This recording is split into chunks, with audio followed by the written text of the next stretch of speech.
नमस्ते everyone, welcome to NCERT zone. Kanpur Dehat की घटना को बीते अभी 2 दिन भी नहीं हुए ठीक से, इतने में ही एक और दिल दहला देने वाली घटना हमारे सामने आई है।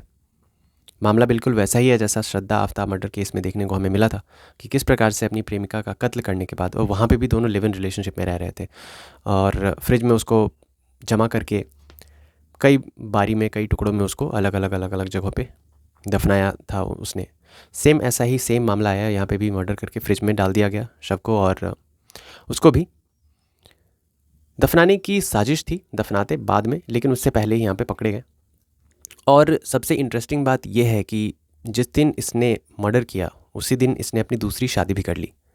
तो यहाँ पे कानपुर देहात की घटना हो, चाहे श्रद्धा आफ्ताब का मामला हो, चाहे निकी यादव और साहिल गहलोत जो अभी रिसेंट मामला है, या फिर पुराने टाइम पे जाए तो अंकिता शाहरुख का मामला हो, वहाँ पे हमने देखा कि किस प्रकार से अगर एक नर, पशु प्रवृत्ति तो कहीं ना कहीं नर में होती है, बस उसको जागृत होने की देर है, और जब वो किसी नर के अंदर का पशु जागृत हो जाए तो वो किस हद तक गिर सकता है, ये इन सभी मामलों में हमने देखा। कहीं पे कानून व्यवस्था की लचराई हमने देखी, तो कहीं पे बहुत सारे मामले हैं। तो इस वीडियो में हम बात करेंगे कि आखिर जो इंसान इतना पत्थर दिल होता जा रहा है, इमोशनलेस होता जा रहा है, उसको इतना इमोशनलेस हो गया इंसान, इतना संवेदनहीन होता जा रहा है कि मर्डर करने से पहले एक बार हाथ तक नहीं कांपते हैं जिस इंसान के साथ अब भले ही 6 महीने, 1 साल, 2 साल के लिए रहे हो। अरे 3-4 महीने आप किसी जानवर के साथ रहते हैं, उससे भी आपको लगाव हो जाता है। फिर इंसान जिसके साथ रहा हो इतने सालों तक, उसका मर्डर करने से पहले इंसान सोचता क्यों नहीं है? आखिर क्यों इतना निर्दयी होता जा रहा है? कुछ कारण पर हम बात करेंगे, और जो भी इस वीडियो में बात करेंगे वो मेरी अपनी पर्सनल राय है। तो देखिए, सबसे पहला मुझे जो लगता है, कारणों पे अगर बात करें कि क्यों हम इतने पत्थर दिल होते जा रहे हैं, कि हम सारे रिश्ते नाते छोड़िए, खून का रिश्ता तक हम खून के रिश्ते तक का हम खून कर देते हैं, तो फिर किसी और के साथ रह रहे हैं, दोस्त है, लिव इन में है, प्रेमिका है, तो वहाँ पे मर्डर करने में क्या ही इंसान को जाएगा, क्योंकि लोग तो अभी अपने बाप, माँ, भाई, बहन, इन सबको भी मार रहे हैं। तो इतना क्यों असंवेदनशील हो रहा है इंसान? तो देखिए, सबसे पहला जो मुझे कारण लगता है वो है हमारी परवरिश। क्योंकि सबसे जो शुरुआत होती है आदमी की, वो परवरिश से ही होती है, बचपन में शुरुआत होती है। और बहुत लोग इस बात पे इत्तेफाक नहीं रखते इस बात से, लेकिन मेरा जहाँ तक मानना है कि अगर किसी इंसान के घर की परवरिश अच्छी है, घर का माहौल अच्छा है, महिलाओं की इज्जत होती है, पुरुष वहाँ पे सिर्फ अपना ही जो एक कहते हैं कि ऑर्डर है वो नहीं थोपते हैं, वहाँ से जो बच्चे निकलेंगे उनमें ये संस्कार बिल्कुल पाए जाएंगे। क्योंकि इंग्लिश में भी कहावत है कि practice makes a man perfect. इसका मतलब क्या होता है कि देखते देखते, सीखते सीखते कोई भी बात परफेक्ट हो जाती है, हम सीख जाते हैं। तो सेम नेगेटिव बातों के लिए भी है। जितना ज़्यादा हम नेगेटिव चीज़ें देखेंगे अपने आसपास, अपने परिवार में, हमारे दिमाग में भी वो कहीं ना कहीं रहता है, और फिर हमको कोई टेंशन नहीं होता इस तरह का कृत्य करने से पहले। तो ये तो रही परवरिश की बात की। अगर आपके किसी के पिता उसकी माँ को इज्जत करते हैं, तो ऑब्वियस सी बात है कि उसका बच्चा भी अपने पार्टनर की इज्जत करेगा। दूसरी बात जो मुझे लगती है वो है हमारा समाज। क्योंकि जब बच्चा बड़ा होता है, तो बड़ा होने के परिवार के बाद वो जो पहला कदम रखता है अपने आसपास के माहौल में ही रखता है, यानी कि अपने समाज में रखता है। तो सामाजिक माहौल कैसा है ये भी बहुत ज़्यादा मायने रखता है किसी भी इंसान के अंदर जो क्वालिटीज़ हैं, जो उसके गुण हैं उसमें, कि समाज का माहौल कैसा है, वातावरण कैसा है, लोग अच्छी बातें कर रहे हैं, बुरी बातें कर रहे हैं। अगर एक ऐसा बच्चा ऐसे माहौल में पैदा हो जाए जो जहाँ के सारे लोग डकैती का कार्य करते हैं या छीना चोरी का काम करते हैं, तो वो बच्चा भी उसी प्रवृत्ति को अपनाएगा। और कोई ऐसा बच्चा ऐसे माहौल में पैदा हो जहाँ पे सारे लोग अच्छे हैं, सारे लोग काइंड हैं, तो बच्चा भी वैसा ही होगा। एक कहावत हमने बचपन में भी पढ़ी थी, दो तोतों वाली कहानी। दो पैरट्स थे, एक को एक डकैत ले गया और एक को साधु ले गया। तो डकैत उसी की भाषा में बात करता था, साधु उसी की भाषा, साधु के पास जो तोता था वो उसकी भाषा में बात करता था। तो यही सेम लागू होता है बच्चों पे भी, कि परवरिश के बाद वो समाज उसका कैसा है। फैमिली के बाद समाज भी काफ़ी इंपॉर्टेंट रखती है। जो तीसरा फैक्टर है जो कार्य करता है किसी भी इंसान को, इंसान के अंदर, कि वो आगे चल करके सॉफ्ट हार्टन बनेगा या फिर निर्दयी बनेगा, ये डिपेंड करता है स्कूली व्यवस्था पे। मैं इसको बहुत बड़ा फैक्टर मानता हूँ स्कूली व्यवस्था को। और टू बी वेरी ऑनेस्ट, आजकल की स्कूली व्यवस्था, मैं बिल्कुल लांछन नहीं लगाना चाहता, लेकिन आजकल की स्कूली व्यवस्था, क्योंकि मैं टीचर हूँ, मैं बहुत जगह पढ़ाता भी हूँ, बच्चों को होम ट्यूशन भी देता हूँ, तो मुझे आइडिया है कि बच्चे किस प्रकार की बातें करते हैं, बच्चे स्कूल से क्या सीखते हैं।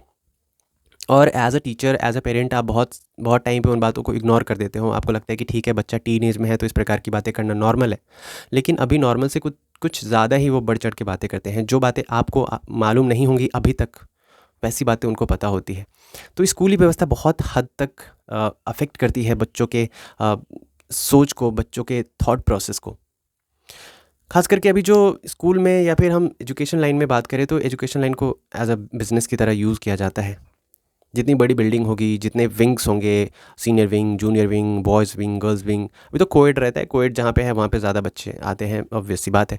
तो जितनी बड़ी-बड़ी बिल्डिंग्स हैं, जितनी जितनी गाड़ियाँ हैं आपके स्कूल की, मतलब जितना आप दिखावा कर सकते हो, उतने बच्चे आपके स्कूल में जाएँगे।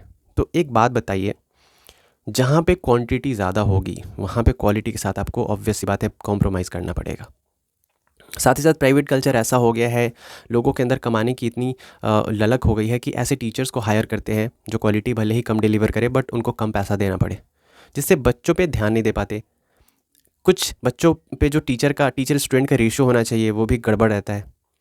तो ये सारी बातें अफेक्ट करती है। और ख़ास करके मैं प्राइवेट स्कूल्स की बात यहाँ पे करना चाहूँगा कि वहाँ पे कुछ ऐसा कल्चर डेवलप हो रहा है कि आप 5th 6th 7th के बच्चे स्कूल में पढ़ाई से ज़्यादा किसी और बातों पे ध्यान देते हैं।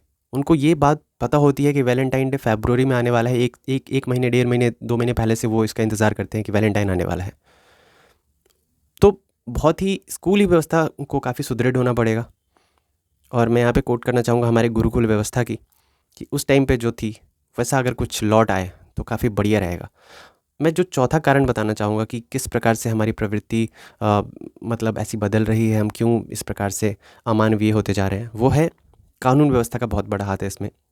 और कानून व्यवस्था हमारी कहीं ना कहीं लचर हुई है, काफ़ी हद तक कमज़ोर हुई है। लोगों में कानून का खौफ कम होता नज़र आ रहा है। उनको लगता है कि हम क्राइम करेंगे, हमारा संविधान हमें मतलब हमें लड़ने की शक्ति देता है, भले ही हमने कत्ल किया है, लेकिन अगर उसको प्रूव ना कर पाए सामने वाला तो हम बच जाएंगे। तो हमारी कानून व्यवस्था को थोड़ा सा सख्त होना पड़ेगा, कुछ ऐसा होना पड़ेगा कि लोग कानून से डरे, न कि कानून को अपने हाथ में लेकर के उनको खिलौना समझे। उसके बाद जो अगला कारण है वो है विदेशी जो कल्चर है, हम यहाँ पे अडॉप्ट हमने करा है, जो फॉरेन का कल्चर है। खास करके मैं बात करना चाहूँगा लिव इन रिलेशनशिप्स की। जो हमारे बुज़ुर्ग लोग थे, जो हमारे पुराने लोग थे, वो बहुत कम उम्र में अपने बेटे बेटियों की शादी करते हैं।